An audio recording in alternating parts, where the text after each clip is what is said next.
இருந்தாலும் இதில் எனக்கு என்னென்னா, இப்போ தமிழ்நாட்டில் நான் பலதரப்பட்ட கூட்டத்தில் பேசி சமீப காலத்தில் பேசியிருக்கிறேன். இந்த எல்கேஜி யூகேஜி படிக்கிற குழந்தைகள் முன்னாடி என்ன பேச சொல்லுவாங்க, எல்கேஜி யூகேஜி அந்த குழந்தைகள். அப்போ நான் எப்போ முடிக்கணுங்கிறது எனக்கு தெரியும். ஏன்னா அதுக்கு ஒரு அறிகுறி. அந்த குழந்தை என்ன பண்ணோம்னா, மொதல் வரிசையில் இருக்கிறது அப்படி தரையை கீறும். கேட்டுச்சுன்னா அது போதும் அப்படின்னு அதுக்கு முடிச்சுக்கோன்னு அர்த்தம். அதை பார்த்து தான் நான் முடிச்சுக்கிறது வழக்கம். கொஞ்சம் பெரிய ஹைஸ்கூல்னால் யாராவது பசங்க 2-3 பேர் கொட்டாவி விடுவாங்க, அதை பார்த்து அதை முடிச்சுக்கிறது வழக்கம். கல்லூரின்னா விசில் அடிப்பாங்க யாராவது ஒருத்தர் 2 பேர். இப்படி எனக்கு பலதரப்பட்ட எப்போ முடிக்கணுங்கிறதுக்கு அப்படிலாம் அறிகுறி உண்டு. எனக்கு ரொம்ப பிடிச்சது என்னென்னா, இந்த முதியோர் இல்லங்கள் இருக்குது பாருங்கள். முதியோர் இல்லம், பென்ஷனர் அசோசியேஷன்லாம் இருக்குது தமிழ்நாட்டில். எல்லாம் 60-70 வயசுக்கு மேற்பட்டவர்கள். அவங்க கூட்டத்தில் பேசுகிறது தான் எனக்கு ரொம்ப பிடிக்கும். ஏன்னா நான் பாட்டுக்கு பேசிக்கிட்டே இருப்பேன், அவங்களும் அசையாமல் கேட்டுக்கிட்டு இருப்பாங்க. அதுக்கு என்ன காரணம்னா, காது கேட்காது. அது எனக்கு அப்புறம்தான் தெரியும். பேசி முடிச்சுட்டு இறங்கி போனால் அந்த மொதல் பெஞ்சில் உட்காந்துருக்கிற ஒரு நாற்காலில், என்ன சார் முடிச்சிட்டிங்க போல் இருக்கு அப்படிம்பார். எப்படி சார் கண்டுபிடிச்சிங்க? அதான் இறங்கி வந்தீங்கல்ல அப்படிம்பார். அதனால் அது மாதிரி கூட்டத்தில் ஒன்றும் எனக்கு சுத்தமாக யாரும் இருக்கக்கூடாது எதிரில். இல்லைன்னா அந்த முதியோர் இல்லம் மாதிரி அப்படி காது கேட்காதவங்களாம் உட்காந்துருக்கணும். இங்கே அப்படி இல்லை, எல்லாம் ரொம்ப விழிப்போடு இருக்கீங்க, காதை திறந்து வச்சுக்கிட்டு. அது மாதிரி என்ன போன்ற ஆட்களுக்கு கொஞ்சம் இது பேசுகிறதும் என்ன, சில பேருக்கு என்னென்னா பேச்சு மைக்கை பார்த்ததும் எனக்கு எப்போ நேரங்காலம் தெரியாது, முடிக்கிறதுக்கு தெரியாது. அப்படியும் உண்டு பேச்சாளர்கள் பல ரகம். நான் கூட இப்போ ஒரு ஏற்பாடு பண்ணியிருக்கிறேன். என்னுடைய நண்பர் சுபாஷ்னு ஒருத்தர் வந்திருக்கார். அவர்கிட்ட சொல்லியிருக்கேன், நான் எப்போ முடிக்கணும்னு தோணுதோ அப்போ லேசாக தலையை சொறி நான் முடிச்சுக்கிறேன். என்ன கடிகாரமும் கிடையாது, ஒன்றும் கிடையாது. நான் எப்போ ஆரம்பிக்கிறேன் எப்போ முடிக்கிறேன்னு தெரியாதுன்னு சொன்னேன்.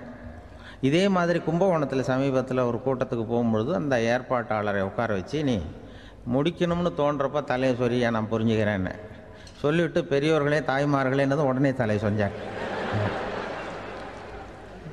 என்னையா அது உள்ளேன்னா, இல்லை இது தலை அரிக்குது அதனால் சொல்லிடுறேன், நீ அது வேறு மாதிரியாக சொல்லுவேன்னு சொன்னார். அப்படி ஒருத்தர் ஏற்பாடு பண்ணி உட்கார வச்சுருக்கேன் எதிரில். அவர் இன்னும் தலைக்கு கையை கொண்டு போகல, மொதல் வரிசையில் உட்கார வச்சுருக்கிறேன். ஏன்னா இந்த பேசுகிறவங்களுக்கு அந்த கூட்டம் பார்த்துட்டா முடிக்கிறது எப்போ முடிக்கிறது என்ன ஏதுன்னு தெரியாது. அது ஒரு பேச்சாளர் அவர் பாட்டு பேசிகிட்டே இருந்தாராம், ரொம்ப நேரம் பேசிகிட்டு இருந்திருக்கார். பேசிகிட்டு இருந்தால் ஒன்றும் புரியல, நேரங்காலம் தெரியல. அவருக்கே தோணி ஒரு கட்டத்தில் அந்த பேசுகிறவருக்கு, ஐயா மன்னிச்சுக்கோங்க, நான் ரொம்ப நேரம் பேசிட்டேன் போல் இருக்கு, எவ்வளோ நேரம் பேசினேன்னு எனக்கே ஞாபகம் இல்லை, இந்த கை கடிகாரத்தை கூட பார்க்க மறந்துட்டேன், என்னை மன்னிச்சுக்கோங்க அப்படின்னாராம். அப்போ கோபமாக ஒருத்தர் எழுந்திரிச்சு, ஏன்யா கடிகாரத்தை தான் மறந்தேன், பின்னாடி மாட்டிருக்கிற காலண்டரையாவது பார்க்கக்கூடாதா அப்படின்னாராம். அப்போ தான் தெரியுது அவன் வாரக்கணக்கில் பேசிக்கிட்டு இருந்திருக்கான். போன வெள்ளிக்கிழமை ஆரம்பித்து இந்த சனிக்கிழமை முடிக்கிறது மாதிரி அப்படி ஆகிடும். என்ன கடிகாரமும் கிடையாது. அது மாதிரி பேசுகிற பேச்சு ஆனால் பேசுனா என்ன சொல்லுவாங்கன்னா, எந்த பேச்சை கேட்டாலும் ஒரு தன்னம்பிக்கை வரணுமா கேட்குறவங்களுக்கு, அதுதான் நல்ல பேச்சு அப்படின்னு சொல்லுவாங்க. கேட்குறவங்களுக்கு ஒரு தன்னம்பிக்கை, வாழ்க்கையில் ஒரு பிடிப்பு வரணும், தன்னம்பிக்கை வரணும். அப்படிப்பட்ட எண்ணத்தில் தான் அவங்கெல்லாம் நல்ல கருத்துக்களை சொல்ல வந்திருக்கிறாங்க. அது என்னென்னா, ஒரு ஒரு ஒரு ஒரு இளைஞன் எங்கெங்கேயோ வேலை தேடி இருக்கான், வேலையே கிடைக்கல. உடனே ஒரு தண்டவாளத்தில் போய் தற்கொலை பண்ணி தண்டவாளத்தில் தலையை வச்சு படுத்துட்டானான். யாரும் வேலை கொடுக்கல, தண்டவாளத்தில் போய் தற்கொலை பண்ணி எடுத்து படுத்துருக்கான். அப்போது 2 பக்கமும் திரும்பி பார்க்குறான், ரயிலே வரல. என்ன தற்கொலை பண்ணால் கூட ரயில் வர மாட்டேங்குது அப்படின்னு சொல்லிட்டு பார்த்துருக்கான். யாரோ ஒருத்தர் பேசிகிட்டு இருக்கார், ஒரு திடலில் கூட்டம், பெரியவர் பேசிகிட்டு இருக்கார். நம்ம அந்த பெரியவர் போய் கொஞ்ச நேரம் அந்த கூட்டத்தையாவது கேட்டுட்டு வருவோம், நீ ரயில் வர்ற பாட்டை காணும், அப்புறம் தலையை வச்சு படுத்துக்குவோம் அப்படி நேராக அந்த கூட்டத்துக்கு போனால் ஒரு திடலில் ஒரு பெரிய மனுஷன் பேசிகிட்டு இருக்கார். தன்னம்பிக்கை, வாழ்க்கையில் இளைஞர்கள் ரொம்ப தன்னம்பிக்கையோடு இருக்கணும் அப்படி இப்படின்னு பேசிகிட்டு இருக்கார். இவன் போய் உட்காந்து கேட்டான். இந்த இளைஞன் 1 மணி நேரம் கேட்டான். 2000 பேர் உட்காந்து கேட்டுக்கிட்டு இருந்தாங்க. உடனே கூட்டம் முடிஞ்சுது, கூட்டம்லாம் கலைஞ்சி போச்சு.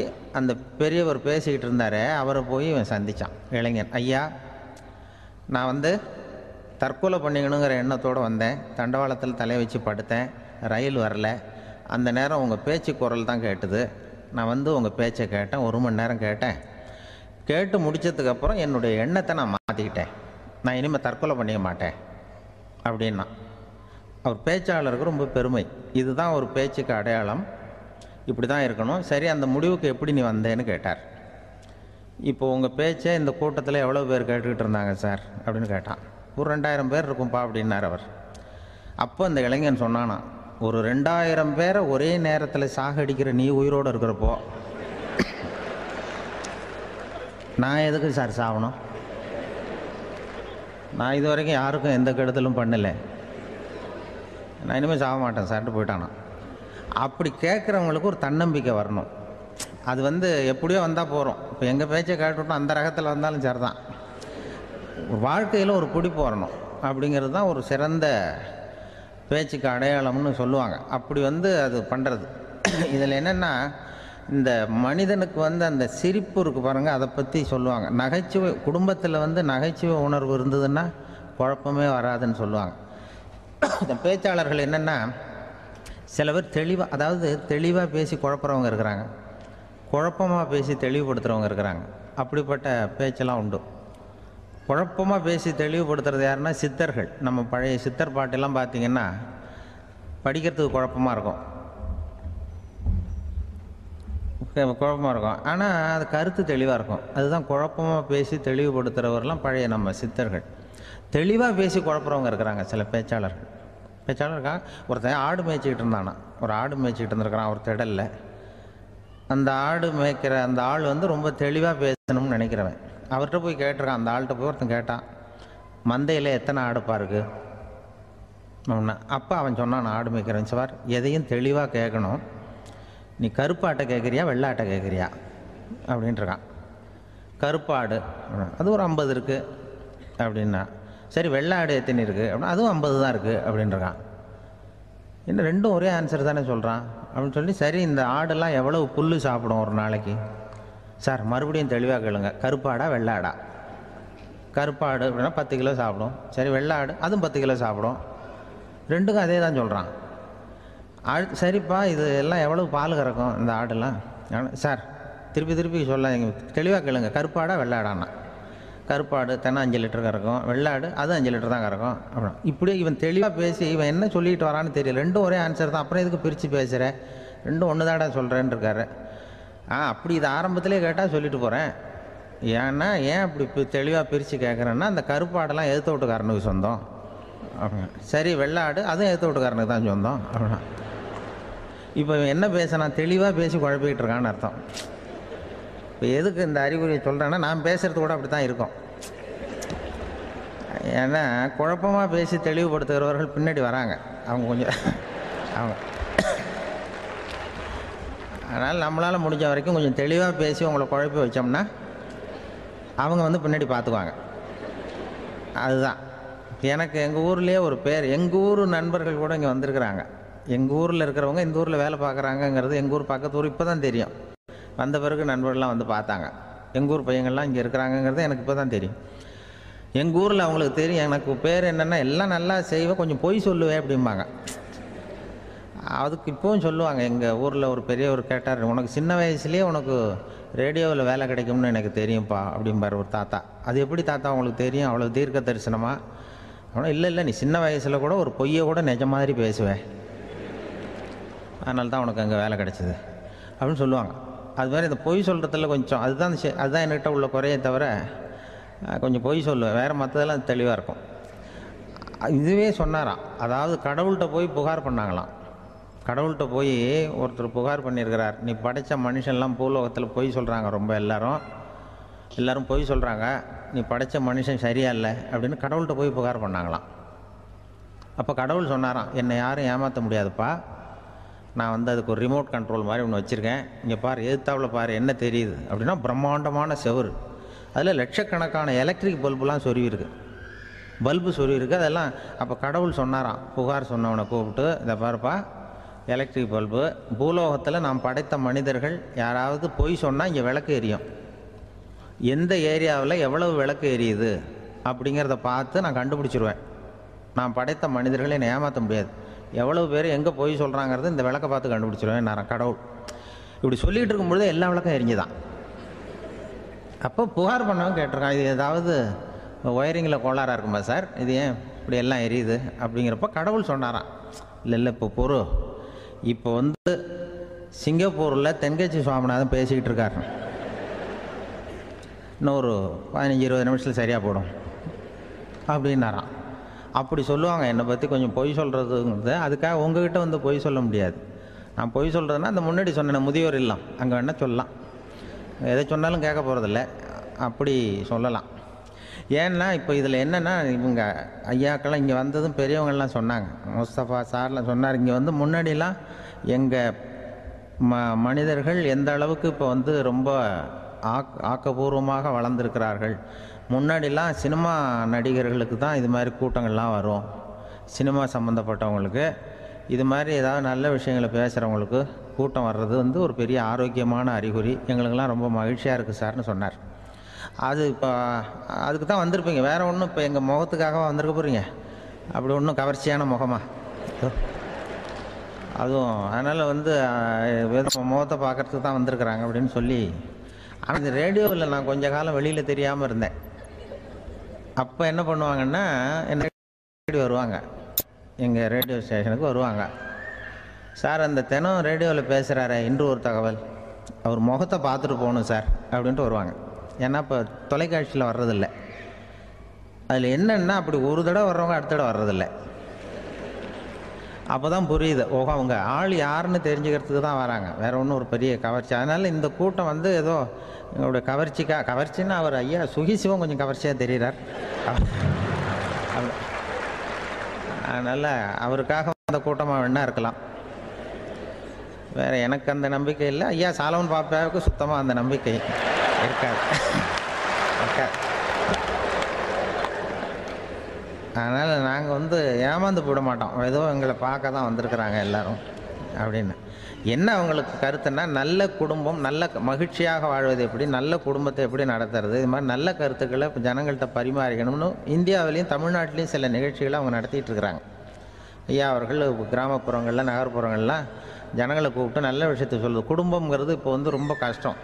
இப்போ எப்படின்னா, ஒரு 600 வருஷத்துக்கு முன்னாடி மனுஷனுக்கு இருந்த நெருக்கடி இருக்குது பாருங்கள், ஒரு 600 வருஷத்துக்கு முன்னாடி மனுஷனுக்கு எவ்வளோ நெருக்கடி இருந்ததோ அதுபோல் 40 பங்கு இப்போ அதிகமாகிட்டு தான் கண்டுபிடிச்சி சொல்லியிருக்கிறாங்க. அவ்வளவு நெருக்கடிக்கு மத்தியில் நாம் வாழ்ந்துக்கிட்டு இருக்கிறோம். ஒரு 600 வருஷத்துக்கு முன்னாடி என் தலையில் 1 கிலோ வச்சுக்கிட்டு நின்னேன்னு வைங்க, இப்போ 40 கிலோ வச்சுக்கிட்டு நிற்கிறேன். அப்படி ஒவ்வொரு மனுஷனுக்கும் வாழ்க்கையில் நெருக்கடி அதிகமாக போச்சு. இப்போ இந்த நெருக்கடியில் முன்னாடிலாம் யாரோ ஒருத்தர் தான் தியானம் பண்ணுவாங்க. தியானம்னா ஒருத்தர் 2 பேர் காட்டுக்கு போய் தியானம் பண்ணிகிட்டு இருப்பாங்க 600 வருஷத்துக்கு முன்னாடி. இப்போ வீட்டுக்கு வீடு தியானம் நடக்குது. ஏன்னா அந்தளவுக்கு வாழ்க்கையில் ஒரு நிம்மதி வேணும் அப்படின்னு சொல்லி பண்ணிட்டாங்க. அதுக்கு தான் இயற்கை கொடுத்துருக்கிற ஒரு இயற்கையான வைத்தியம்தான் சிரிப்புங்கிறது. இதை பற்றி பெரியவங்கள்லாம் இப்போ ஆராய்ச்சி பண்ணிகிட்டு இருக்கிறாங்க. சிரிப்புங்கிறது நாம் பிறந்து ஒரு 6 மாதத்தில் தான் முதல் தடவையாக விவரமாக சிரிக்க ஆரம்பிக்கிறோமா. நம்ம பிறந்து 6 மாதத்துக்கு, அதாவது முதல் தடவை சிரிக்க ஆரம்பிக்கிறது ஒரு 6ஆவது வாரம், 1.5 மாதத்தில் தான் குழந்தை வந்து விவரமாக சிரிக்க ஆரம்பிக்குது. அப்புறம் அப்படியே சிரிக்க ஆரம்பிக்கிறோமா. அதெல்லாம் இப்போ கணக்கு எடுத்துருக்குறாங்க. ஒரு குழந்தை ஒரு நாளைக்கு 200 தடவை சிரிக்குதான் ஒரு குழந்தை. பெரியவங்கள்லாம் 15 தடவை சிரிக்கிறாங்களாம். 200 தடவை சிரிச்சுக்கிட்டு இருந்த நாம் அப்படியே குறைஞ்சி 15 ஆகிட்டு. அதனால தான் இருதய நோயெல்லாம் வருது, ஹார்ட் அட்டாக்லாம் வருதுன்னு கண்டுபிடிச்சிருக்கிறாங்க. 200 சிரிப்புக்கு வந்து அது வந்து இயல்புத்தன்மை, மனுஷனுடைய இயல்புத்தன்மை சிரிக்கிறது. அதுக்கு ஜோக்கே தேவைப்படாது. ஆனால் இப்போ காலங்காலமாக நாம் என்ன போதிக்கப்பட்டு வந்திருக்கிறோம்னா, சிரிப்புங்கிறது ஒரு பாவமான செயல். ஒரு முதலாளிக்கு முன்னாடி தொழிலாளி சிரித்தா மரியாதை குறைச்சல், ஒரு கணவனுக்கு முன்னாடி மனைவி சிரித்தா மரியாதை குறைச்சல், அது மாதிரி ஒரு வாத்தியாருக்கு முன்னாடி பையன் சிரித்தா மரியாதை குறைச்சல், ஒரு ஆஃபீஸருக்கு முன்னாடி பியூனு சிரித்தா மரியாதை குறைச்சல், இப்படின்னு சொல்லி சிரிப்புங்கிறது ஏதோ மரியாதை குறைவான செயல்னு காலங்காலமாக நாம் போதிக்கப்பட்டு வந்திருக்கிறோம். இப்போ மரபு ரீதியாகவே அந்த சிரிப்பு வந்து நம்மகிட்ட சிறைப்பட்டு தான், அடங்கி போச்சு. அந்த சிறைப்பட்டு இருக்கிற சிரிப்பை வெளியில் கொண்டு வர்றதுக்கு தான் ஜோக்குன்னு ஒரு சாவியை போட வேண்டியிருக்கு. வேறு இந்த ஜோக்குக்கும் சிரிப்புக்கும் சம்மந்தம் இல்லை. அதை ஏற்கனவே இருக்கிறத வெளில கொண்டு வரதுக்கு ஒரு சாவி மாதிரி உபயோகப்படுதுன்னு இப்போ அதை பற்றி ஆராய்ச்சி பண்ணுறவங்களாம் சொல்கிறாங்க. ஏன்னா சிரிப்புக்கு ஜோக்கு தேவைப்படாது. இப்போ ஒரு குழந்தை தொட்டிலில் படுத்துருக்குன்னு வைங்களேன், குழந்தை தொட்டிலில் இருக்குது, அது முகத்துக்கிட்ட போய் ஒரு கிளுகிழுப்பை ஆட்டுங்க சிரிக்கும். அந்த கிளுகிழுப்பை சத்தமே சிரிக்க வைக்கிறதுல அதுதான் மனுஷனுடைய இயல்புத்தன்மை. அது என்ன ஜோக்காது, சத்தம். ஒரு கிளுகிழுப்பை கொண்டு போய் குழந்தை முகத்துக்கிட்ட ஆட்டினா சிரிக்குதே, அதுதான் இயல்புத்தன்மை. அதே கிளுகிழுப்பே ஒரு தாத்தா மூஞ்சிக்கிட்டு ஆட்டுங்க, கோவம் வந்துடும், அடிக்க வருவார். என்னடா விளையாட்டு இது அப்படிமாரு. ஏன்னா அவர் சிரிச்சுக்கிட்டு இருந்தவர், அப்படி இருந்தவர் ஒரு காலத்தில். ஒரு கிளுகிழுப்புக்கு சிரித்தவர் ஒரு காலத்தில் இப்போ கோவப்படுறாருன்னா அந்த அளவுக்கு நம்ம மாறி போயிட்டே வந்துக்கிட்டு இருக்கிறோம். அதனால் அந்த இயல்புத்தன்மை மாறாமல் இருக்கணுங்கிறது ரொம்ப முக்கியம். அதுக்காக எல்லோரையும் குழந்தையாக்க முடியாது. மனுஷன் எல்லோரும் இனிமேல் வயசுங்கிறது கூட ஆகிட்டே தான் இருக்கும். அதுக்காக குறைச்சிக்கிட்டே போக முடியாது. அதுக்கு யாராவது மருந்து கண்டுபிடிச்சாதான் உண்டு. ஆனால் ஒருத்தர் மருந்து கண்டுபிடிச்சாராம், சொல்லுவாங்க. ஒரு டாக்டர் ஒரு மாத்திரை கண்டுபிடிச்சாராம். ஒரு மாத்திரை சாப்பிட்டா ஒரு வயசு குறையும், ஒரு மாத்திரை சாப்பிட்டா ஒரு வயசு குறையும் அப்படின்னு ஒரு மாத்திரையை கண்டுபிடிச்சிருக்காரு. ஒரு பாட்டி அம்மா, 90 வயசு பாட்டி, அது போயிருக்கு. அதே டாக்டர்கிட்ட போய், ஐயா எனக்கு ஒரு பாட்டில் மாத்திரை கொடுங்க, இந்த வயசு குறையிற மாத்திரை அப்படின்றது.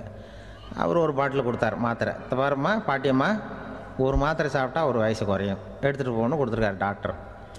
அந்த 90 வயசு பாட்டி எடுத்துகிட்டு வீட்டுக்கு வந்துட்டு மறுநாள் அதே டாக்டர்கிட்ட போயிருக்கு. 30 வயசு பொண்ணாக போச்சான். 30 வயசு பொண்ணாக மாறி அதே டாக்டர்கிட்ட போயிருக்கு. இடுப்பில் ஒரு கை குழந்தை, அது சட்டை கிட்ட போடாமல் கட்டவரில் வாயில் வச்சுட்டு உட்காந்துருக்கு. நேராக டாக்டர்கிட்ட போய், டாக்டர் நேற்று வந்தேன், ஏதோ ஒரு மாத்திரை சாப்பிட்டா ஒரு வயசு குறையினீங்க, நான் ஏதோ ஒரு ஆர்வத்தில் ஒரு 30-40 மாத்திரை சாப்பிட்டேன், இப்படி ஆகிட்டேன் அப்படின்னு. இப்போ டாக்டர் சொல்லியிருக்காரு, இதுக்கு ஏமா வருத்தப்படுற, எல்லோரும் வயசு குறையணும்னு தான் நினைக்கிறாங்க, உனக்கு வயசு குறைஞ்சிட்டுது, நீ சந்தோஷப்படு, இதுக்கே மறுபடியும் என்னட்ட வந்திருக்கிற அப்படின்னாரான் டாக்டர். அப்போ அந்த அம்மா சொல்லித்தேன், என்னை பற்றி பரவாயில்ல டாக்டர், என் இடுப்பில் பாருங்கள் கை குழந்தை, இது சட்டை கிட்ட போடாமல் உட்காந்துருக்கு, கட்டவரில் வாயில் வச்சுட்டு உட்காந்துருக்கு, இது ரொம்ப ஆர்வத்தில் ஒரு 70 மாத்திரையை சாப்பிட்டு விட்டுது, இது என் வீட்டுக்காரரு. இவர் இடுப்பு விட்டு கீழே இறங்க மாட்டேங்கிறார். நான் எதையாவது கொடுத்து வயசை கூட்டி இறக்கி விடுங்க டாக்டர் அப்படின்னு தான். அவர் ஏதோ நமக்கும் இதுக்கும் சம்மந்தம் இல்லைங்கிறது மாதிரி கட்டாரில் வச்சுட்டு அவர் பாட்டு உட்காந்துருக்கார். ஏதோ நமக்கு இந்த உலகமே இல்லை, நமக்கு சம்மந்தம் இல்லைங்கிற மாதிரி உட்காந்துருக்கார். இப்படியே நான் தூக்கிட்டு எங்கே அலையிறது அப்படின்னு தான். அதனால் வயசை குறைக்கிறது இயற்கைக்கு விரோதமாக நாம் பண்ண முடியாது. ஆனால் இந்த இயல்புத்தன்மை மாறாமல் வச்சுக்கலாம். குழந்தை மாதிரி மாற முடியாதே தவிர அந்த குழந்தை தன்மையோடு வாழறதுக்கு கற்றுக்கணும். அதுதான் வாழ்க்கையில் இன்பமாக வாழறதுக்கு வழி. குழந்தைத்தனமாக இருக்கக்கூடாது, குழந்தை தன்மையோடு இருக்கணும்னு சொல்லுவாங்க. குழந்தைத்தன்மைங்கிறது வேறு, குழந்தைத்தனம்ங்கிறது வேறு. அப்படி ஒரு மாத்திரை கண்டுபிடிச்சிட்டா இப்போ யாராவது ஒருத்தவங்க இடுப்பில் குழந்தைய தூக்கிட்டு போனால் போய் கேட்கணும், ஏம்மா இது ஏன் வீட்டுக்காரரா உன் குழந்தையா அப்படின்னு கேட்டு அதுக்கப்புறம் அவருக்கு வணக்கம் சொல்லணும். இப்படிலாம் ஆகிடும் நிலைமை. இயற்கையை நம்ம மாற்ற முடியாது, அதுக்கு தகுந்தாப்புல தான் நாம் பண்ணணும்.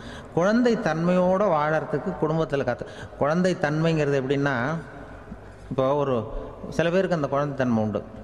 ஒரு வீட்டில் ஒரு புள்ள படுத்துருக்கு, அம்மா எழுப்புறாங்க, காலேஜுக்கு நேரமாச்சு எழுந்திரிப்பா, காலேஜுக்கு நேரமாச்சு எழுந்திரிப்பா அப்படின்னு. அந்த அம்மா அந்த புள்ளை சொல்லியிருக்கு, ஐயோ எனக்கு காலேஜுக்கு போகிறதுக்கே பிடிக்கலம்மா, என்னை தொந்தரவு பண்ணாத, காலேஜுக்கு போகிறதுக்கு எனக்கு பிடிக்கல அப்படின்னு தான். அப்போ அந்த அம்மா சொல்லியிருக்கு, ஏன் உனக்கு காலேஜுக்கு போகிறதுக்கு பிடிக்கல, கல்லூரிக்கு போகிறதுக்கு, அதுக்கு 2 காரணம் சொல்லு அப்படின்னு இருக்கா. அப்போ அந்த புள்ளை சொல்லிச்சான், ஏன் பிடிக்கலன்னா, கல்லூரியில் இருக்கிற வாத்தியாருக்கும் என்ன பிடிக்க மாட்டேங்குது, ஆசிரியர்களுக்கும். 2வது காரணம், கல்லூரியில் படிக்கிற மாணவர்களுக்கும் என்ன பிடிக்கல, அதனால் நான் காலேஜுக்கு போக மாட்டேன்ற குழந்தை புள்ள சொல்லியிருக்கு. அம்மா அப்படிலாம் நீ இதுக்காக போகாமல் இருக்கக்கூடாது, நீ போய் தான் ஆகணும் அப்படின்னு பிடிவாதமாக அந்த அம்மா பிள்ளைய எழுப்புனாங்களாம். சரி நான் எதுக்கு காலேஜ் போகணும்னு சொல்கிறேன், அதுக்கு நீ 2 காரணம் சொல்லு அப்படின்னு தான் அந்த புள்ள. அப்போ அந்த அம்மா சொன்னாங்களாம், நீ ஏன் காலேஜுக்கு போகணும்னா, முதல் காரணம் உனக்கு வயசு 52, 2வது காரணம் நீ தான் பிரின்சிபால் அப்படின்னு தான். என்ன இருந்தாலும் அவங்க அம்மாவுக்கு அது புள்ள தானே. அதுதான் குழந்தை தன்மைங்கிறது. 52 வயசுலேயும் குழந்தை தன்மையோடு இருக்கார் பாருங்க, அதுதான் அந்த குழந்தை தன்மையோடு வாழறது தான் வெற்றிக்கு வழின்னு சொல்லுவாங்க. கணவன் இன்றைக்கி நேற்று என்னன்னு யோசிச்சுக்கிட்டு இருக்கிறப்போ உங்கள் ஊர் தொலைக்காட்சியிலேயே ஒரு நிகழ்ச்சி நடந்தது. அதாவது இந்த உறவுகளை பற்றி ஒரு பேட்டி எடுத்திருந்தாங்க. ஒரு அம்மா சொல்லுது, அதாவது கணவன் மனைவியாக இருந்துட்டு அப்புறம் விவாகரத்து வாங்கிட்டு அதுக்கப்புறம் அந்த அம்மா பேசுகிறத நேற்று தொலைக்காட்சியில் போட்டாங்க. அது என்ன சொல்லுதுன்னா, நாங்கள் கணவனும் மனைவியாக இருக்கிறப்போ எங்களுக்குள்ளே சண்டை வந்துக்கிட்டு இருந்தது, இப்போ விவாகரத்து வாங்கிட்டு இப்போ நண்பர்களாக இருக்கிறோம், இப்போ சண்டையே வர்றதில்லை எங்களுக்குள்ளே. அப்படி பாருங்கள், கணவன் மனைவியாக இருந்தப்போ சண்டை வந்து தான், விவாகரத்து வாங்கினது மறுபடியும் நாங்கள் நல்லபடியாக தான் இருக்கிறோம், ஒன்றும் எங்களுக்கு சண்டை வரல. அப்படி இருக்குது இப்போ காலம் போய்கிட்டு இருக்கு. நேற்று அப்படி ஒரு இது என் கூட வேலை பார்க்குறப்போ ஒரு அம்மா இருந்தாங்க. அவங்க எப்போதும் அவங்க வீட்டுக்காரர் படத்தையே வச்சுருப்பாங்க, கையில் பத்திரமா வச்சுருப்பாங்க. அவ்வளவு மரியாதை மதிப்புன்னு சொல்லி நாங்கள்லாம் அவங்கள பெருசாக நினைப்போம். இது எதுக்குமா அவங்க வீட்டுக்காரர் படத்தை பத்திரமா இல்லை கையிலே வச்சுருக்கீங்களே, ஆஃபீஸுக்கெல்லாம் எடுத்துகிட்டு வந்து வச்சு அடிக்கடி எடுத்து பார்த்துக்குவாங்க. அவ்வளவு பிரியமாக அவங்க வீட்டுக்காரர் இல்லை. ஆமாம், எனக்கு வந்து ஏதாவது பிரச்சனை வந்துவிடுதுன்னா உடனே எங்கள் வீட்டுக்காரர் படத்தை எடுத்து பார்ப்பேன். பரவாயில்லையே இப்படி ஒரு இதாக. ஆமாம், இதை பார்த்துட்டு நினச்சிக்குவேன், இதை விட பிரச்சனை வேறு என்ன இருந்துட போகுது உலகத்தில் அப்படின்னு நினச்சிக்குவேன். உடனே எனக்கு எல்லாம் போயிடும் அப்படின்ட்டு தான். அப்படி ஒரு அம்மா இருந்தாங்க, இப்போவும் இருக்காங்க, வேலை பார்த்துக்கிட்டு இருக்காங்க. அப்படிலாம் இங்கே இருக்கிற தாய்மார்கள் பெண்கள் யாராவது அப்படி கூட பண்ணலாம். எப்போதுமே உங்கள் வீட்டுக்காரர் படத்தை கையில் வச்சுக்கோங்க. அது ஒரு யோசனை, குடும்பம் குதூகலமாக இருக்கிறதுக்கு அது ஒரு யோசனை. அதே மாதிரி இவங்களும் அவங்க படத்தை வச்சுக்கலாம், வச்சுக்கிட்டு பிரச்சனை வரும்போது பார்த்துக்கணும். இதை விட நமக்கு என்ன வந்துட போகுது பெருசாக அப்படி தான் இருக்கணும். குடும்பம் வந்து நல்லபடியாக இருக்கணும்னா அதுக்கு இப்போ சொல்லுவாங்க, கடவுளே வந்து ஒரு வீட்டு கணவன் வீட்டு தலைவர் கனவுல வந்தாராம். கடவுள் வந்து இது மாதிரி உன்னை விட்டுட்டு உங்கள் குடும்பத்தை உன்னையெல்லாம் விட்டுட்டு போக போகிறேன்னா, அதனால் ஏதாவது வர வேணும்னா கேட்டு போய் வாங்கிக்கோ அப்படின்னு கடவுள் சொன்னாராம் இந்த குடும்ப தலைவர்கிட்ட. அவருக்கு என்ன கேட்குறதுன்னு புரியல. கடவுள் வந்து விட்டுட்டு போகிறேங்கிறார், ஏதாவது வரம் கேட்டுக்கோ அப்படின்னு. நம்ம என்ன பண்ணுறது, என்ன கேட்குறதுன்னு ஒன்றும் புரியல, குழம்பிக்கிட்டு இருந்தான் அந்த ஆள் கனவுல. இப்போ கடவுள் சொன்னாரா, சரி நீ ரொம்ப குழப்பமாக இருக்க, நாளைக்கு மறுபடியும் உன் கனவுல வரேன், அதுக்குள்ளே நீ முடிவு பண்ணி வை, உனக்கு என்ன வரம் வேணுமோ கேட்டு வாங்கிக்கோ, உனக்கு வரம் கொடுத்துட்டு நான் போயிடுறேன், உன்னை விட்டுட்டு போகிறதா நான் முடிவு பண்ணிட்டேன் அப்படின்ட்டுருக்காரு கடவுள். சரி ஒரு நாள் அவகாசம் கொடுங்க, நாளைக்கு நான் அதுக்குள்ளே முடிவு பண்ணி வைக்கிறேன்ட்டு அவர் வந்தார். மறுநாள் முழிச்சுக்கிட்டு மனைவி மகன் மக்கள் எல்லோரையும் கூப்பிட்டார், குடும்பத்தில் எல்லாரையும். இப்படி வாங்க, இது மாதிரி நேற்று கனவுல வந்தார் கடவுள், நம்மளை விட்டுட்டு போக போகிறாராம், என்ன வரம் வேணும்னு கேட்டு வாங்கிங்கோ அப்படின்னு போய் சொல்லிட்டார். என்ன கேட்குறதுன்னா அப்படின்னு அந்த கணவன் கேட்குறான். இந்த மனைவி சொல்கிறாங்க, என் உடம்பு பூரா நகையாக இருக்கணும் அப்படின்னு கேள் அப்படின்ட்டுருக்கு. அதுக்குள்ளே அந்த ஒரு பொண்ணு ஓடி வந்து, அப்படிலாம் கேட்காதப்பா கடவுள்கிட்ட, இப்போ இருக்கிற சொத்து எவ்வளோ இருக்கோ அதுபோல் இன்னொரு பங்கு வேணும்னு கேள் அப்படின்னு. அந்த பையன் வந்து அவன் வேறு சொன்னான், அவன் அது நமக்கு வந்து இது போல் ஒரு 10 பங்காவது வேணும், 2 பங்களா கார் வேணும் அப்படின்னு அவன் ஒரு லிஸ்ட்டை கொடுத்தான். இவர் என்ன கேட்குறதுன்னு முடிவு பண்ணுறதுக்குள்ள அங்கே வேலை செய்கிற அம்மா, ஒரு வயசான அம்மா வந்திருக்கு, வேலை செய்கிற அம்மா. அது வந்து சொல்லிச்சான் இவர்கிட்ட, தப்பாரு கடவுள்கிட்ட அப்படிலாம் கேட்காதப்பா, நாளைக்கு வரும்பொழுது என்ன வர வேணும்னா எங்கள் குடும்பத்தில் எல்லாரும் அன்பாக இருக்கணும் பாசமாக இருக்கணும்னு கேட்டு வாங்கிக்கோ வரத்தை, அன்பு பாசம் குடும்பத்தில் எப்போதும் நிலவணும்னு கேட்டு வாங்கிக்கோ, வேற எல்லாம் நம்ம பார்த்துக்கலான்னு இந்த பெரியம்மா சொல்லிச்சான். மறுநாள் அதே மாதிரி படுத்து தூங்கினார். கடவுள் கனவுல வந்தார். வந்து கேட்கும்பொழுது இவர் சொன்னாராம், ஐயா எனக்கு வந்து எங்கள் குடும்பத்தில் நாங்கள் கணவன் மனைவி புள்ள குட்டி எல்லாம் பாசமாக இருக்கணும் அன்பாக இருக்கணும், இதுதான் எங்களுக்கு வர வேணும் அப்படின்னு கேட்டாராம். இவர் கேட்டதும் கடவுள் வந்து தலையை சொரிய ஆரம்பிச்சிட்டாராம். ஏன் என்ன யோசிக்கிறீங்கன்னு கேட்டிருக்காரு. நீங்கள் அன்பாக பிரியமாக இருந்தீங்கன்னா அப்புறம் ஏன் நான் உங்களை விட்டுட்டு போக போகிறேன், நான் ஏற்கனவே இல்லைங்கிறதுனால தான் உங்களை விட்டு போகலாம்னு முடிவு பண்ணியிருந்தேன். இப்போ நீங்கள் ஏற்கனவே பாசமாக இருந்தீங்கன்னா நான் இனிமேல் போக மாட்டேன், அதனால் ஏன் முடிவை மாற்றிக்க வேண்டியதுதான், உங்கள் கூட தான் இருக்க போகிறேன்னாராம். இப்படி ஒரு கதை சொல்லுவாங்க. அதனால் ஒரு குடும்பத்தில் அந்தந்த உறவு முறைகள் சரியாக இருக்கிற வரைக்கும் எல்லாம் நல்லாயிருக்கும்.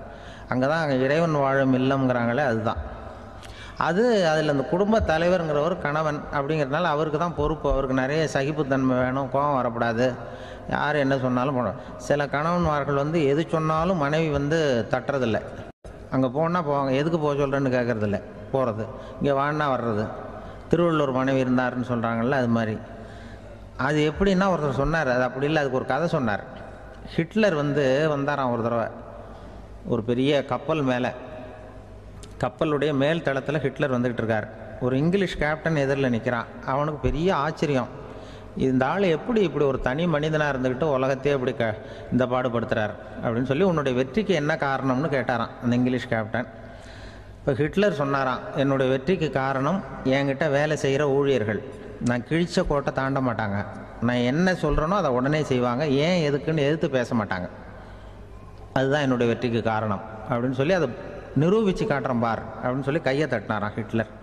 உடனே ஒரு சிப்பாய் எங்கேருந்து வந்து லெஃப்ட் ரைட் போட்டு வந்து சல்யூட் பண்ணி நின்னான்.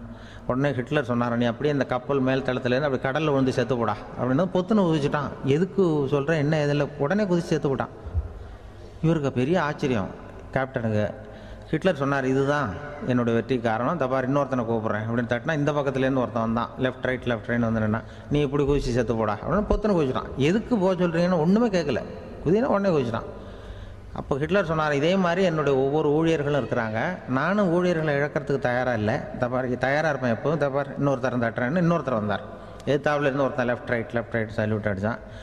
நீயும் குதிச்சு செத்து போடான்ருக்கார் ஹிட்லர். இவனால் பொறுக்க முடியல, இந்த இங்கிலீஷ் கேப்டன் அனாவசியமாக ஒவ்வொருத்தனாக குதிச்சுட்றானேன்னு சொல்லி ஓடி போய் அவனை குதிச்சிட்டான். குதிக்கிறதுக்கு முன்னாடி பிடிச்சி தனியாக எடுத்துகிட்டு போயிட்டான். தனியாக எடுத்துகிட்டு போய் அந்த சிப்பாய்கிட்ட கேட்டாரான் அந்த இங்கிலீஷ் கேப்டன், ஏன்ப்பா அந்த ஆள் குதிக்க சொல்கிறான்னா நீ ஏன் எதுக்குன்னு கேட்கறது இல்லையா, உடனே குதித்து செத்து போகிறீங்களே, இதெல்லாம் என்ன அநியாயம் அப்படின்ட்டுருக்கான் அந்த இங்கிலீஷ் கேப்டன் கையை பிடிச்சிக்கிட்டு. உடனே அந்த சிப்பாய்க்கு கோவம் வந்துட்டு தான், உடையா கையை, இவன்ட்ட வேலை பார்க்குறத விட உழுந்து செத்து போகலான்னு நான் குதிக்கிறான், என்ன அனாவசியமாக எதுக்கியா இருக்க சொல்கிறேன் அப்படின்னு சொல்லி குதிச்சுட்டானா. அதனால் இந்த உடனே சொல்கிறத செய்கிறாங்க பாருங்கள், அவங்கள நம்பக்கூடாது. கணவன்மார்களுக்கு ஒரு எச்சரிக்கை, சொல்கிறத உடனே செஞ்சுருவாங்க மனைவி, நீ அங்கே போனால் போங்க வரணும் அந்த ஹிட்லர் மாதிரி நினைக்கிறாங்கன்னு அர்த்தம். இதுகிட்ட பேசிக்கிட்டு இருக்கிறத விட சொல்கிறத செஞ்சுட்டு போடுவோமே, அப்படி சமாளிக்கிற கணவன்மார்கள் உண்டு. குடும்பத்தில் வந்து அப்படிலாம் இருந்து சமாளிக்கிறாங்க. குடும்பத்தில் ஒருத்தர் அனுசரிப்பு தன்மைங்கிறது ரொம்ப அவசியம். கணவன் மனைவின்னா அனுசரித்து போகணும்னு சொல்லுவாங்க. அதாவது ஒரு கணவன் அதுக்காக தான் அந்த காலத்துலலாம் ஒரு வீட்டுக்கு வந்து மாப்பிள்ளை தேடுறதுங்கிறது ஒரு பெரிய குடும்பத்தை நிர்வகிக்கிற அளவுக்கு ஒரு கணவனாக வரக்கூடிய எப்படி இருக்கணும் அப்படின்னா, அந்த காலத்தில் புலி வேட்டைக்கு போகணும். ஒரு பொண்ணுக்கு மாப்பிள்ளை தேடுறதுன்னா நம்ம தமிழ் பழக்கம் என்னென்னா, காட்டுக்கு போய் ஒரு புலியை வேட்டையாடிட்டு வரணும். அந்த புலி பல்லு அல்லது நகத்தை கொண்டுட்டு வரணும் அந்த இளைஞன். அதை வந்து வீட்டில் கொடுப்பான், அதை தான் கட்டி அதை வந்து இதாக கட்டுவாங்க, மாலையாக போடுவாங்க, தாலியாக கட்டுவாங்க. அதாவது வீரம் இருக்கா பையனுக்குன்னு பார்ப்பாங்க. ஒரு பொண்ணு வேணும்னா நீ முதல்ல வீட்டுக்கு பொண்ணு கேட்க போகக்கூடாது, காட்டுக்கு போகணும், போய் புளியை கொண்டு வா, அதுக்கப்புறம் தான் உனக்கு பொண்ணு அப்படின்னு சொல்லுவாங்க. இப்போவெல்லாம் ஏன் போகிறது இல்லைன்னா, இப்போலாம் ஒருத்தனை வந்து காட்டுக்கு போய் புலிப்பல் கொண்டு வான்னா புலி தான் மாப்பிள்ளையாக வரும். அதனால தான் இப்போ போகிறதில்ல யாரும் காட்டுக்கு. அப்போ வந்து பெண்களும் வந்து ரொம்ப வீரமாக இருந்தாங்க. பெண்கள் மூலம் அந்த காலத்தில் எப்படின்னா, முறத்தாலேயே புலியை துரத்துவாங்களாம். நம்ம பழைய பாட்டிலெல்லாம் பார்த்துருப்பீங்க, முறத்தால் புலியை விரட்டினாங்கன்னு வரும் பழைய பாட்டு. ஒரு அந்த அளவுக்கு பெண்களுக்கு வீரம். இப்போ கல்யாணம் ஆகி இந்த காலத்தில் ஒரு கணவனை வந்து விரட்டிட்டு வந்தாங்களாம் முறத்தை எடுத்துக்கிட்டு. ஒரு மனைவி அவன் பயந்துட்டு வெளில ஓடி வரான், பின்னாடி முறத்தை எடுத்துகிட்டு அந்த அம்மா ஓடி வருது.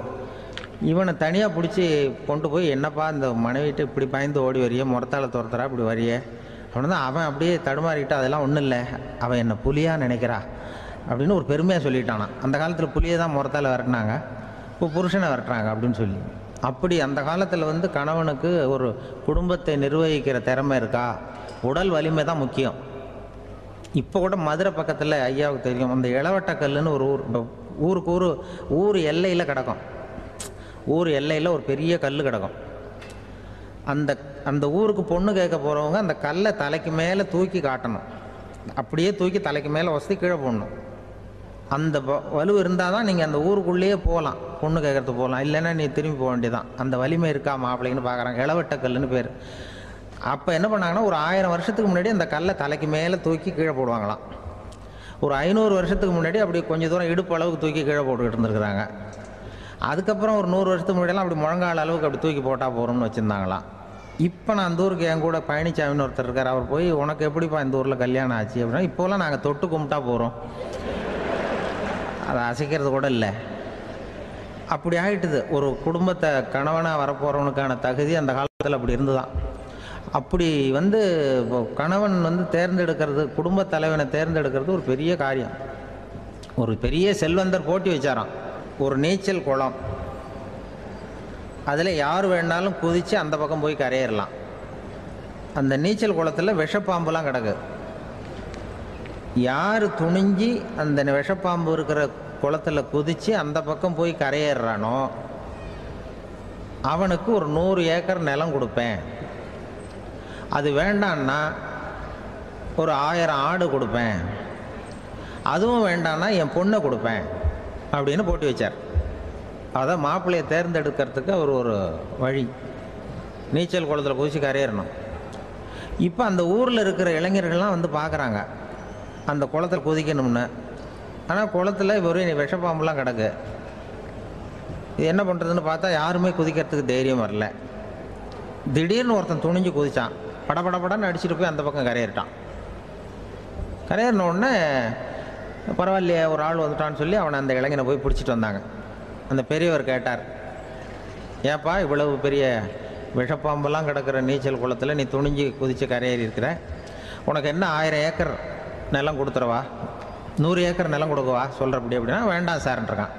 ஓஹோ அப்படின்னா ஒரு 1000 ஆடு வேணுமா உனக்கு அப்படின்னா அதுவும் வேண்டாம் சார். ஓ அப்படின்னா என் பொண்ணு வேணுமா அப்படின்னா அதுவும் வேண்டாம் சாருங்கிறான்.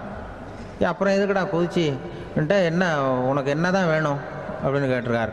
என்னை எவன் பிடிச்சி தள்ளி விட்டவன்னு தெரியணும் அப்படின்றான். அதுக்காக அவன் பார்த்துருக்கான். அப்படி இருந்தால் தான் துணிச்சல் வரும் இந்த காலத்தில்.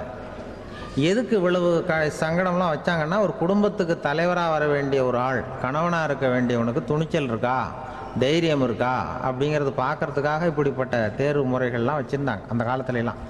இப்போலாம் கல்யாணம் பண்ணுறது ஆளுக்கு நேரில் பார்க்காமலே கூட கல்யாணம் நடக்குது இன்டர்நெட்டில். இப்போ சர்டிஃபிகேட் கேட்குறாங்க, நோய் நொடி இல்லாமல் இருக்காரா பார். காட்டுக்கெலாம் போக வேண்டாம், நேராக ஆஸ்பத்திரிக்கு போய் ஒரு சர்டிஃபிகேட் வாங்கிட்டு வா, உனக்கு ஒன்றும் வியாதி இல்லைன்னு ப்ரூவ் பண்ணு, அதுக்கப்புறம் பார்த்துக்கலாம், மற்றதை பேசுவோம் அப்படின்னு சொல்லி அப்படி இருக்குது நிலைமை. அதனால் குடும்பத்தில் அந்த கணவனாக இருக்கிற வேண்டியவனுக்கு பொறுப்பு அதிகம். ஏன்னா எல்லாத்தையும் அனுசரித்து போக வேண்டியதாக வந்தான். அப்படி தான் இருக்குது. அந்த கணவன் மனைவிக்குள்ளே விட்டு கொடுக்கறது அதெல்லாம் பற்றி நிறைய எல்லாரும் ஏற்கனவே நம்ம புலவர்கள்லாம் பாடியிருக்காங்க. எல்லோரும் சொல்லுவாங்க, ஒரு கணவன் ஒரு குழந்தை பிறந்து தான் ஒரு வீட்டில், அந்த குழந்தைக்கு என்ன பேர் வைக்கிறதுங்கிறது ஒரு தகராறு. இந்த குழந்தைக்கு என்ன பேர் வைக்கிறதுங்கிறதுல தகராறு வந்துடுது. யார்? கணவனுக்கும் மனைவிக்கும். அவன் என்ன சொல்கிறான், எங்கள் அப்பா பேரை தான் வைக்கணுங்கிறான் அவன். இந்த அம்மா என்ன சொல்லுது, இல்லை எங்கள் அப்பா பேரை தான் வைக்கணும் அப்படிங்குது. காலையிலேருந்து சண்டை, தகராறு. எதிர்த்த வீட்டுக்காரன் பார்த்தான், இது என்ன காலையிலேருந்து எதிர்த்த வீட்டில் தகராறு நடக்குது, என்னென்னு போய் கேட்டிருக்கான். என்னம்மா உங்களுக்கு உள்ள தகராறு, காலையிலேருந்து பார்த்தேன் அப்படின்னா, ஒன்றும் இல்லைம்மா, எங்கள் குழந்தைக்கு பேர் வைக்கிறதுல எங்களுக்கு உள்ளே ஒத்து போக முடியல, நான் எங்கள் அப்பா பேரை வைக்கணுங்கிறேன், அந்த அம்மா அவங்க அப்பா பேரை வைக்கணுங்குது, அதுதான் எங்களால் குடும்பத்தில் ஒரு நிம்மதி இல்லாமல் இருக்கிறோம், தகராறு பண்ணிகிட்ருக்கோம் அப்படின்னு நானா. அப்போ எதிர்த்த வீட்டுக்காரன் சொல்லியிருக்கான், எதிர்த்த வீட்டுக்காரன்னு நான் எதுக்கு இருக்கிறேன், நான் பஞ்சாயத்து பண்ணி வைக்கிறேன், இப்போ உங்களுக்குள்ளே என்ன இது பேர் தானே வைக்கணும், ஏன்ப்பா உங்கள் அப்பா பேர் என்ன அப்படின்னு அவனை கேட்டிருக்கான். எங்கள் அப்பா பேர் சீனிவாசன் அப்படின்ட்டுருக்கான். இந்த அம்மாவை உங்கள் அப்பா பேர் என்னம்மா, கிருஷ்ணன் அப்படின்னு சொல்லி. இவன் யோசித்து பார்த்தான், குழந்தைக்கு சீனிவாச கோபாலகிருஷ்ணன்னு பேர் வைங்க போங்க அப்படின்ட்டு போயிட்டான். ஏற்ற விட்டுக்கு தீர்த்து வச்சுட்டு போயிட்டான். போனதுக்கப்புறம் இவங்க 2 பேரும் பேசிக்கிட்டாங்க. சரி, இந்த சீனிவாசன் சரி கிருஷ்ணன் சரி, நடுவில் கோபாலம் யார் அப்படின்னு சொல்லி அவனை போய் இழுத்துட்டு வந்தான். எழுத்து வீட்டில் போய், அது யாரா, அது இங்கே வா, அது யாரா கோபாலன் அப்படின்னா, அது எங்கள் அப்பா பேர், நீ அதை மட்டும் எதுக்கு விட்டு வைக்கிற, அதையும் சேர்த்து வச்சுட்டு போடான்னு. அதாவது குடும்பத்தில் ஒரு கணவனும் மனைவியும் ஒரு சின்ன விஷயத்தில் கூட ஒத்து போகலன்னா இப்படி தான் ஏற்று வீட்டுக்காரன் பஞ்சாயத்துக்கு வருவான். கோபாலன்னு குறுக்க வருவான் ஒருத்தன். அப்படி அந்த அனுசரிப்புங்கிறது குடும்பத்தில் ரொம்ப அவசியம். கணவனும் மனைவி அது ஒன்றுக்கு மேலே இந்த கல்யாணம் பண்ணிக்கிறாங்கள், அது ரொம்ப அவஸ்தை. ஒருவனுக்கு ஒருத்திங்கிறது நம்ம இதெல்லாம் சொல்கிறது. ஒன்றுக்கு மேற்பட்ட திருமணங்கள் சங்கடத்தில் தான் கொண்டு விடும். நிறைய சொல்லுவாங்க. உலகத்திலேயே ஒரு பெரிய இது என்ன தெரியுங்களா, இயற்கை நிர்ணயம் பண்ணுது. இப்போ நம்ம சில பேருக்கு எனக்கு பொம்பளை பிள்ளை வேண்டாம் ஆம்பளை பிள்ளை வேண்டான்னு சொல்லி இந்த ஸ்கேன் பண்ணி என்னென்னவோ பண்ணிகிட்டு இருக்கிறாங்கல்ல. ஆனால் இயற்கை அந்த 50-50 ரேஷியோவை அது மெயின்டைன் பண்ணிகிட்ருக்கு. இந்த உலகத்தில் ஒரு அதிசயமான உண்மை என்னென்னா, 116 ஆம்பளை பிள்ளை பிறந்தா 100 பொம்பளை பிள்ளை பிறகுதான். உலக அளவில் 116 ஆம்பளை பிள்ளை பிறந்தா 100 பொம்பளை பிள்ளை பிறகுது. இது எதுக்கு 16 அதிகமாக பிறக்குதுன்னா, அந்த வாலிப வயசை அடையிறதுக்குள்ளே 16 செத்து போகுது. 16 அங்கங்கே ஓடுறது கொஞ்சம் முரட்டத்தனமாக போகிறதுனால செத்து போகுது. அந்த 50-50 இந்த ஒருத்தருக்கு ஒருத்தங்கிற ரேஷியோவை இயற்கை மெயின்டைன் பண்ணிகிட்டு இருக்கு. அது ஒரு பெரிய அதிசயம். அதை விட பெரிய அதிசயம் என்னென்னா, இந்த உலக யுத்தம் நடந்ததில்ல, முதல் உலக யுத்தம், 2வது யுத்தம், அப்போ பார்த்துருக்குறாங்க, கணக்கு எடுத்துருக்குறாங்க. அந்த யுத்தம் முடிஞ்ச பிறகு 116 ஆம்பளை பிள்ளைக்கு பதிலாக 160 170 பிறக்க ஆரம்பிச்சுதான். 100 பெண் குழந்தைக்கு 170 180 ஆண் குழந்தை. இது எதுக்குன்னா, அந்த போரில் செத்து போகுதில்ல ஆம்பளை பிள்ளைகள், அதை ஈடுகட்டுறதுக்காக அதிகமாக பிறக்க ஆரம்பிச்சிருக்கு. அந்த அளவுக்கு இயற்கை ஒரு பெரிய ரேஷியோவை மெயின்டைன் பண்ணுது. அதாவது ஒருவனுக்கு ஒருத்திங்கிறத அது சொல்லிகிட்டு இருக்கு. புறாவெல்லாம் வளர்த்திங்கன்னா, நான் கூட புறா வளர்த்துருக்குறேன் ஊரில். புறா வளர்த்திங்கன்னா ஒரு தடவைக்கு 2 முட்டை தான் விடும் ஒரு வீட்டுக்கு. அந்த 2 முட்டையும் குஞ்சு பறிச்சுன்னா அதில் ஒன்று ஆணாக இருக்கும், ஒன்று பொண்ணாக இருக்கும். அது எந்த முட்டை ஆண் எந்த முட்டை பெண்ணுங்கிறத இயற்கை நிர்ணயம் பண்ணுது. அதை வந்து நம்ம மாற்றவே முடியாது. ரெண்டையும் அந்த பெண்ணாவோ ரெண்டையும் ஆணாவோ மாற்ற முடியாது நம்ம. அதனால் அந்த இயற்கையை புரிஞ்சுக்கிட்டு நாம் நடந்துக்கணும். அதனால தான் ஒரு கணவன் ஒரு மனைவி, அதான் ஒருத்தருக்கு ஒருத்தங்கிறது. ஒன்றுக்கு மேலேனா சங்கடம் தான். ஒரு பஸ்ஸில் வந்து ரெண்டு பெண்கள் வந்துக்கிட்டு இருந்தாங்களாம். பஸ்ஸு பிரயாணம். 2 பெண்கள் வந்து பக்கத்தில் உட்காந்துருக்காங்க. அந்த கண்டக்டரை கூப்பிட்ருக்காங்க, இங்கே வாயா அப்படின்னு அந்த ஒரு அம்மா கூப்பிட்ருக்கு. என்னம்மா அப்படின்ட்டுருக்கார். வந்து இந்த ஜன்னலை திறந்து விட்டு போ அப்படின்னு. சரின்னு பக்கத்தில் இருந்த ஜன்னலை திறந்து விட்டு அவர் போயிட்டார். பக்கத்தில் இருந்தாமல் உடனே இங்கே வாயா மறுபடியும் வாயான்னு கூப்பிட்ருக்கு. வந்து என்ன இந்த ஜன்னலை மூடி விட்டு போ அப்படின்ட்டுருக்கு. மூடி விட்டு போனார். மறுபடியும் அந்த முன்னாடி கூப்பிட்டது வாமா வாயான்னு மறுபடியும் கண்டக்டரை கூப்பிட்டு, என்ன இந்த பார், இந்த ஜன்னலை வந்து நீ மூடி வச்சின்னா நான் மூச்சு திணறி செத்து போடுவேன். அப்புறம் உடனே பக்கத்தில் இருந்தம்மா தபாரியா அந்த அம்மா பேச்சை கேட்டுட்டு நீ திறந்து வச்சின்னா நான் குளிர் தாங்காமல் செத்து போடுவேன் அப்படின்ட்டு. அவர் தலையை பிச்சுக்கிறார் கண்டக்டர். என்னடா பெரிய ரொம்ப போச்சேன்னு, கொஞ்சம் தூரம் பிரயாணம் இதில் கூட அட்ஜஸ்ட் பண்ணி போகக்கூடாதா அப்படின்னு. அப்போ அந்த பஸ்ஸில் பின்னாடி ஒருத்தன் கடைசி சீட்டில் வெயில் தாங்காமல் சட்டையெல்லாம் கட்டி போட்டுட்டு ஒரு கிராமத்து ஆள் பீடி குடிச்சிட்டு வரான். அவர் கூப்பிட்ருக்கான் அந்த ஆள், அந்த கண்டக்டர், இங்கே வாயா அங்கே என்ன தகராறு அப்படின்னு. அந்த எதிர்த்து வீட்டுக்காரன் வந்தானே முன்னாடி பஞ்சாயத்துக்கு, அது மாதிரி கண்டக்டர் இங்கே வாயா, அவன் ஏன் நீ என்ன சொல்ல போகிற அப்படின்ட்டு வந்திருக்கான். சட்டையெல்லாம் கட்டி போட்டு பீடி குடிக்கிறான். பீடி புகையை ஊதிவிட்டு அங்கே என்ன தகராறு அப்படின்னு கேட்டிருக்கான். ஒன்றும் இல்லையா, அந்த அம்மா வந்து ஜன்னலை திறந்தா செத்து போவேங்கிறது, இந்த அம்மா ஜன்னலை மூடுனா செத்து போவேங்கிறது, நான் என்னையா பண்ணுறது ஒரு ஆள், இதுக்கு ஏன் கவலைப்படுறேன், நான் சொல்கிறத கேள், நான் தீர்த்து வைக்கிறேன் பிரச்சனையை அப்படின்னு சொல்லிவிட்டு பீடியை எடுத்துக்கிட்டு புகையை ஊதிவிட்டு சொன்னானா, கொஞ்ச நேரம் அந்த ஜன்னலை மூடி வை, அந்த அம்மா செத்து போவோம், அப்புறம் திறந்து வை, இந்த அம்மா செத்து போவோம், நாம் நிம்மதியாக போகலாம் அப்படின்னு சொல்லிட்டு பீடி குடிக்க ஆரம்பிச்சிட்டான். அவருக்கு கோவம் வந்துட்டுது கண்டக்டருக்கு. உனக்கு என்னையா நீ பாட்டுக்கு சொல்லிட்டு போடுவ, அந்த 2 அம்மாவும் செத்து போச்சுன்னா அவங்க வீட்டுக்காரனுக்கெல்லாம் யார் பதில் சொல்கிறது அப்படின்னா, கவலையே படாத, 2 பேருக்கும் நான் தான் வீட்டுக்காரன். அதனால தான் அந்த யோசனையை சொன்னேன் அவங்ககிட்ட. அப்புறம் இதுதான், இந்த ஒன்றுக்கு மேலே போச்சுன்னா அது இயற்கைக்கு விரோதம், இப்படிலாம் ஆகும். அதனால தான் அவன் அவ்வளவு ஒன்றுமே வேண்டான்ட்டு கடைசி பெஞ்சு இதில் போய் சீட்டில் உட்காந்துக்கிட்டான். அப்படி அது இயற்கையை புரிஞ்சுக்கிட்டு வாழணுங்கிறது முக்கியம். குடும்பத்தில் வந்து கணவனுடைய பங்கு என்ன, மனைவனுடைய பங்கு, குழந்தை குட்டிகள்லாம் சொல்லுவாங்க. அப்படி இருக்கணும். கணவன்கிறவனுக்கு நிறைய சகிப்புத்தன்மை தேவைப்படுது. மனித நேயம்ங்கிறத பற்றி சொல்லுவாங்க. மனித நேயம் ஏன்னா ஒரு கணவன் கணவனாக இருக்கணும், மனைவி மனைவியாக இருக்கணும். ஒரு மனுஷன் வந்து இன்றைக்கி வந்து மனிதனாக இல்லை, மனித நேயம் குறைஞ்சி போச்சு, ஏது குடும்ப உறவுகள்லாம் ரொம்ப மாறி போச்சுன்னு சொல்கிறேன். இப்போ நாகரிகத்தில் அப்படி தான் இருக்குது. ஒரு இதில் ஒருத்தன் என்ன பண்ணியிருக்கிறான், ஒரு சின்ன பையனை கொண்டு வந்தானா, ஒரு சின்ன பையன் பக்கத்தில் இருக்கான். ஒரு பெரியவர் கேட்டிருக்கார், யாரப்பா அந்த பையன் அப்படின்னு கேட்டிருக்கார். இவன் சொன்னான்னா, இந்த பையன் எனக்கு தூரத்து உறவுன்னு இருக்கான். சரி, தூரத்து உறவுன்னா எப்படி அப்படின்னு கேட்டிருக்கான். இந்த பையன் எங்கள் அப்பாவுக்கு 8வது புள்ள அப்படின்னானா. கூட பிறந்தவனே அவ்வளோ தூரமாக போயிட்டான், 8வதாக பிறந்தான். அப்படி இருக்குது குடும்ப உறவுகள்ங்கிறது. மனுஷனுக்கு வந்து வேல்யூ விஞ்ஞானம் எப்படி போட்டிருக்குன்னா, ஒரு மனித உடம்பில் இருக்கிற கால்சியத்தை மட்டும் தனியாக எடுத்தால் ஒரு சின்ன ரூமுக்கு வெள்ளை அடிக்கலாமா. ஒரு மனுஷ உடம்பில் இருக்கிற பாஸ்பரஸை மட்டும் தனியாக எடுத்தால் ஒரு 40 நெருப்பூச்சி தயார் பண்ணலாம். ஒரு மனுஷ உடம்பில் இருக்கிற இந்த கொழுப்பு சத்தை மட்டும் தனியாக எடுத்தால் ஒரு 7 சோப்பு கட்டி தயார் பண்ணலாம். அதுமாதிரி ஒரு மனுஷ உடம்புல இருக்கிற இரும்பு சத்தை மட்டும் தனியாக எடுத்தால் ஒரு 2 அங்குல அணி 2 செய்யலாம். இவ்வளவுக்கும் விலை போட்டால் 42 ரூபா 50 காசு. இதுதான் மனுஷனுக்கு விஞ்ஞானம் போட்டிருக்கிற விலை. அது எப்போ அது ஒசரும்னா, அவன் மனுஷனாக இருக்கிற வரைக்கும் இருக்கிறப்ப. அதுவும் செத்து போனால் அதுவும் கிடையாது, செத்து போனால் அதுவும் குறைஞ்சிரும். மிருகங்களுக்கெல்லாம் அப்படி இல்லை, செத்ததுக்கு அப்புறம் விலை கூடும். அங்கெல்லாம் எல்லா ஊர்லேயும் பார்த்திங்கன்னா உயிர் கோழி 50 ரூபா, உரிச்ச கோழி 60 ரூபான்னு போட்டிருக்கோம். செத்ததுக்கு அப்புறம் 10 ரூபா அதிகம். மனுஷனை வந்து நீ உயிர் மனுஷன் 42 ரூபா 50 காசு, செத்ததுக்கு அப்புறம் 52 ரூபான்னா நீயே வச்சுக்கிடாது, எனக்கு இது கண்டு போடும். அவன் வந்து எப்போ அவனுக்கு வேல்யூ கூடும்னா, மனிதனாக வாழும்பொழுது தான் வேல்யூ கூடும். குடும்பத்தில் வந்து அந்த பாசத்தோடு வாழணும்னு கடவுள்கிட்ட கேட்டு சொன்னாங்களே, அதுதான். இந்த சமூகங்கிறதும் ஒரு பெரிய குடும்பம்தான். அதனால தான் இந்த நாட்டுக்கு உள்ள பெருமையை எல்லாரும் ஒற்றுமையாக இருந்தால் எதையும் சாதிக்கலாம்ங்கிறது தான் இந்த நாட்டுக்கு உள்ள பெருமை. அப்படி நிரூபித்தோம். அதனால் சமூகங்கிறதும் ஒரு குடும்பம் மாதிரி இருக்கிறது தான் பெருசு. இப்போ சில இதெல்லாம் இப்போ ஜாதி மத வேறுபாடெல்லாம் வந்து நம்முடைய முன்னேற்றத்தை வந்து தடுக்கும். விலங்குகள் வந்து நம்மளோட மேலானது. அதான் ஒரு ஊரில் ஒரு சிவன் கோயில் இருந்து தான். சிவன் கோயிலில் அந்த புறாவெல்லாம் வளர்ந்துக்கிட்டு இருந்திருக்கு. அந்த மாடத்தில், சிவன் கோயில் மாடத்தில் புறாவெல்லாம் கூடியிருந்திருக்கு. உடனே அதுக்கு கும்பாபிஷேகம் பண்ணுறதுக்காக ஊரில் திட்டம் போட்டாங்க. சிவன் கோயிலுக்கு வெள்ளடிக்க ஆரம்பித்தாங்க. வர்ணம் பூச ஆரம்பித்ததும் அதுக்கு சாரம் கட்டுவாங்கல்ல, இந்த குச்சியெல்லாம் வச்சு சாரம் கட்டுவாங்க. உடனே இந்த புறாவெல்லாம் என்ன பண்ணிச்சான், இனிமேல் நம்ம இங்கே வெள்ளை அடிக்கிறாங்க, கும்பாபிஷேகம் வருது, நம்ம இங்கே குடியிருக்க முடியாது, எதிர்த்தாப்புல எங்கே போகலான்னு பார்த்துருக்கு. இந்த உயரம் கோபுரத்தில் இருந்த புறாவெல்லாம் எதிர்த்தாப்புல ஒரு மாதா கோயில் இருந்திருக்கு, சர்ச்சு.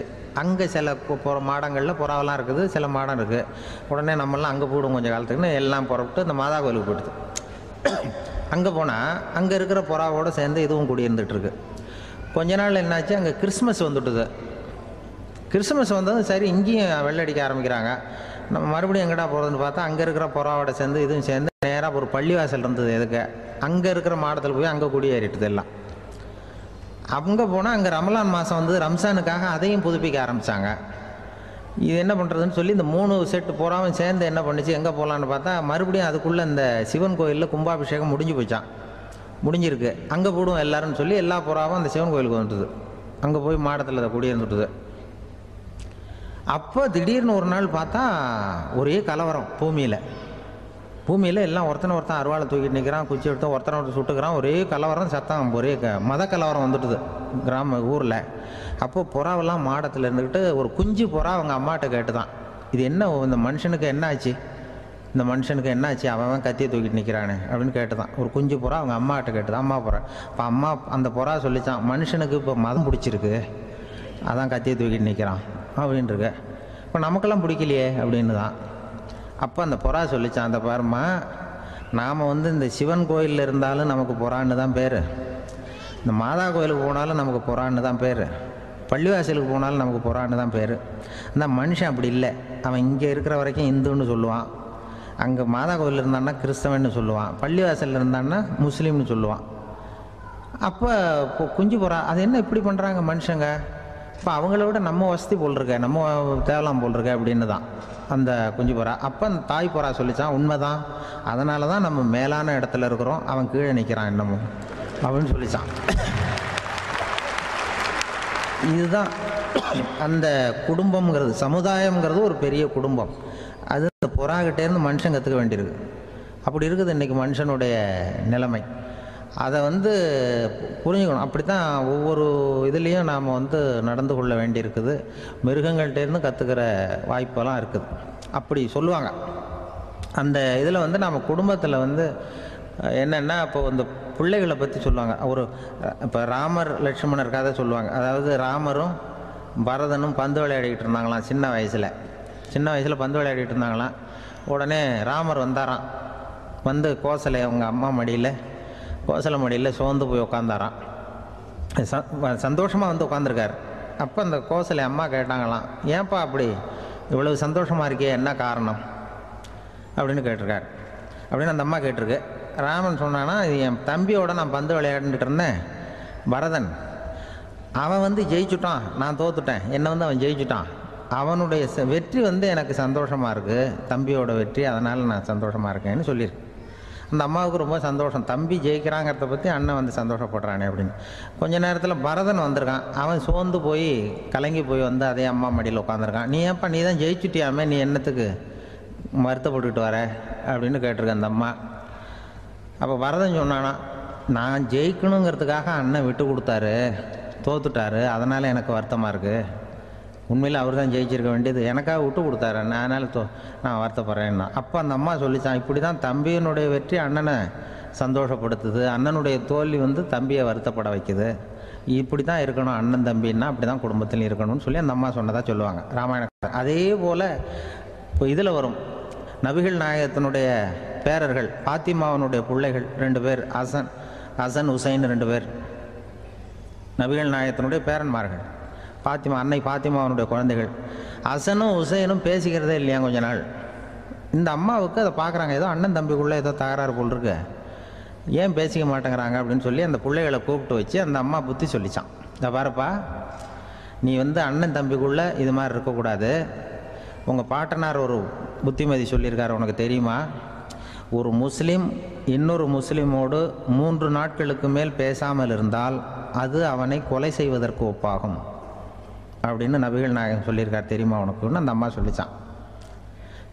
அப்போ அந்த தம்பிக்காரர் சொன்னாராம், உசைன் சொல்லியிருக்கார், அதுவும் எனக்கு தெரியும். அதே தாத்தா பாட்டனார் என்ன சொல்லியிருக்காருன்னா, அந்த 2 பேரில் யார் முதல்ல சலாம் சொல்கிறாங்களோ, யார் முதல்ல முன்னாடி பேசுகிறாங்களோ அவங்களுக்கு சொர்க்கம் கிடைக்கும், இறைவனுடைய ஆசி கிடைக்கும்னு சொல்லியிருக்கிறார். அந்த ஆசி அண்ணனுக்கு கிடைக்கட்டுமேங்கிறதுக்காக நான் பேசாமல் இருக்கிறேன் அப்படின்னா. அந்த ராமனும் பரதனும் எப்படி இருந்தாங்களோ அப்படி தான் ஹசனும் உசைனும் இருந்திருக்கிறார்கள். அந்த பாசம்தான் குடும்பத்தில் வேணும். குடும்பத்தில் அண்ணன் தம்பி எப்படி நடந்துக்கணும், அம்மா பிள்ளை எப்படி நடக்கணும் அப்படிங்கிறது தான். ஏன்னா தாய் அம்மாவுக்கு எப்போதுமே பிள்ளைங்கள் அம்மா பக்கம்தான் இருக்கும். அம்மா பிள்ளைங்க தான் அதிகம். இதில் ஒரு பெரிய நீதிபதி இருந்தார் சென்னையில், உண்மையாக நடந்தது. சென்னையில் ரொம்ப காலத்துக்கு முன்னாடி காந்தி இருந்த காலத்தில் சென்னையில் ஒரு நீதிபதி, அவர் ஒரு நாள் நீதி கோர்ட்லாம் விட்டு ரொம்ப கஷ்டப்பட்டு ராத்திரி சும்மா போய் உடனே வீட்டுக்கு வரல. கோர்ட்டினுடைய நடவடிக்கை முடிஞ்சு வீட்டுக்கு வராமல் போய் எங்கெங்கேயோ போய் சுற்றி விட்டு அந்த நண்பர்களோடு அப்படி உல்லாசமாக அப்படி கொண்டாடி விட்டு ராத்திரிக்கு வந்திருக்கிறாரு வீட்டுக்கு 1 மணிக்கு. அப்போ அந்த வயசான அம்மா வாசல்லையே காத்துக்கிட்டு இருக்கு. புள்ள போச்சு நீதிபதி இன்னும் வந்து சேரலேன்னு வாசல்லே நின்றுட்டு இருந்துதான். அப்போ அது வந்த உடனே பலார்னு அரைஞ்சி விட்டாங்களாம் அந்த அம்மா. ஏன்டா அவ்வளோ தூரம் எங்கே போனேன், என்ன தான் நீதிபதியாக இருந்தாலும் அவங்களுக்கு புள்ள தானே, பலார்னு அரைஞ்சி விட்டாங்க. உடனே அவர் கலங்கி போய் அழுதாராம். மறுநாள் கேட்டிருக்காங்க அந்த பக்கத்தில் இருந்தவங்க, ஏன் நீ பெரிய நீதிபதி, பெரிய பதவியில் இருக்க, அதனால் உன்னை உங்கள் அம்மா அடிச்சிட்டாங்கன்னு அழுதியா அப்படின்னு கேட்டாங்களாம். அப்போ அவர் சொன்னாராம் நீதிபதி, இல்லை நான் இது மாதிரி எங்கள் அம்மாக்கிட்ட அடிக்கடி அடி வாங்குவேன், எப்போதும் அவங்க அடிக்கிற அடி பலமாக விழும், இப்போ அவங்க அடித்தது எனக்கு வலிக்கவே இல்லை, அந்த அளவுக்கு அவங்களுக்கு வயசாகிட்டுதே, பலம் குறைஞ்சிட்டுதேன்னு நினச்சி அழுதேன் அப்படின்னு இருக்காராம். அதுதான் புள்ள அம்மா பேரில் உள்ள பாசங்கிறது. இதே போல் நான் சொன்னது மாதிரி முன்னாடி ஒரு இறைநேச செல்வர் ஒருத்தர் இருந்தார். ஒரு அம்மா எனக்கு அப்பா தண்ணி கொடுப்பா அப்படின்ட்டு படுக்கையில் இருந்த அம்மா. இவர் ஏதோ படிச்சுக்கிட்டு இருந்தவர், ஒரு சின்ன இளைஞர் உடனே ஓடி போய் ஒரு குவளையில் தண்ணி எடுத்துகிட்டு போய் அம்மாவுக்கு முன்னாடி நிற்கிறார். முன்னா அந்த அம்மா அதுக்குள்ளே தூங்கி போச்சு. இவர் அந்த தண்ணியை வச்சுக்கிட்டு அவர் பாட்டு நிற்கிறார். விடிஞ்சு போச்சு. விடிகிற சமயத்தில் அந்த அம்மா முடிச்சு பார்க்குது, பையன் தண்ணியோட கையில் வச்சுட்டு நிற்கிறார்.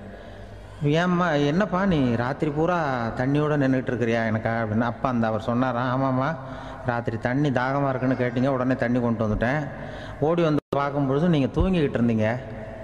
தூங்கிட்டு இருக்கும்பொழுது உங்களை எழுப்ப வேண்டாம், தூக்கத்தை கெடுக்க வேண்டாம்னு நான் நினச்சேன், அதனால் எழுப்பலை. தூக்கம் முழிக்கிற சமயத்தில் உடனே தாகமாக இருக்கும், தண்ணி குடிக்கணும்னு ஆசைப்படுவீங்க, அதனால் தண்ணியை பக்கத்துலேயே வச்சுட்டு நிற்கிறேன் அப்படின்னு அந்த இளைஞர் சொன்னாராம். அப்படியே கட்டி பிடிச்சிட்டு நீ பிற்காலத்தில் பெரிய அறிஞராக வருவேன்னு சொல்லி அந்த அம்மா வரணும்னு சொல்லி இறைவனை வேண்டாங்களாம். அவர் தான் இஸ்லாமிய மார்க்கத்தில், தீன் மார்க்கத்தில் பெரிய ஆளானது.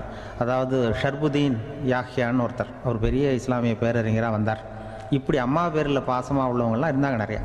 அப்படி அந்த குடும்பத்தில் அந்த பாசம் நேசம் எவ்வளவு இருக்கோ அவ்வளவுக்கு அவர்கள் உயர்வார்கள்ங்கிறது தான் நம்முடைய பெரிய இதெல்லாம் பெரியவங்கள்லாம் சொல்லியிருக்கிறது அதுதான்.